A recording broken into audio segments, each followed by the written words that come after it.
ಬಂಟ್ವಾಳ ಕಾಂಗ್ರೆಸ್ ಪಕ್ಷದ ವತಿಯಿಂದ ಮಾಜಿ ಸಚಿವ ಬಿ ರಮನಾಥ್ ರೈ ಅವರ ನೇತೃತ್ವದಲ್ಲಿ ಅಸಂವಿಧಾನಿಕ ರಾಷ್ಟ್ರೀಯ ಪೌರತ್ವ ಕಾಯ್ದೆಯನ್ನು ವಿರೋಧಿಸಿ ಬಿಸಿ ರೋಡ್ನಲ್ಲಿ ಪ್ರತಿಭಟನೆ ನಡೆಯಿತು. ಪ್ರತಿಭಟನಾಕಾರರನ್ನ ಉದ್ದೇಶಿಸಿ ಮಾತನಾಡಿದ ಮಾಜಿ ಸಚಿವ ಬಿ ರಮನಾಥ್ ರೈ ಅವರು, ಜಾತ್ಯತೀತರನ್ನ ಅವಹೇಳನ ಮಾಡುವ ಕಾರ್ಯ ನೋವು ತರುತ್ತೆ. ಮನುಷ್ಯ ಪ್ರೀತಿ ಮಾಡುವವರನ್ನ ಅಪಮಾನ ಮಾಡಲಾಗ್ತಾ ಇದೆ.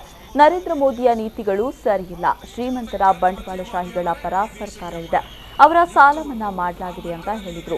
ಪಕ್ಷದ ಮುಖಂಡ ಸುಧೀರ್ ಕುಮಾರ್ ಕೊಪ್ಪ ಮಾತನಾಡಿ, ಒಟ್ಟಾಗಿ ಬದುಕಬೇಕೆಂಬ ಚಿಂತನೆಯನ್ನ ರಾಷ್ಟ್ರ ಮಾಡ್ತಾ ಇದ್ರೆ ಅದನ್ನ ಒಡೆಯುವ ಕೆಲಸವನ್ನ ಕೇಂದ್ರ ಮಾಡ್ತಾ ಇದೆ.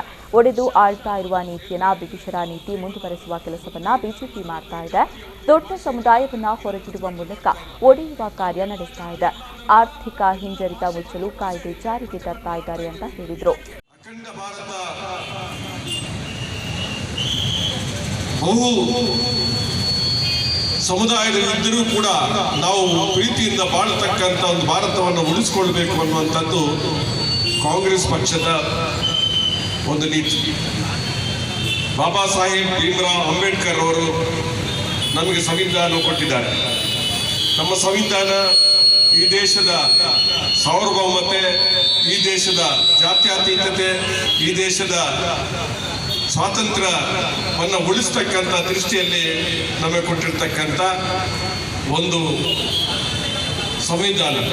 ಆ ಸಂವಿಧಾನದ ಆಶಯಕ್ಕೆ ಚ್ಯುತಿ ಬಾರದಂತೆ ನಾವು ನಡೆದುಕೊಂಡು ಬರ್ತಾ ಇದ್ದೀವಿ.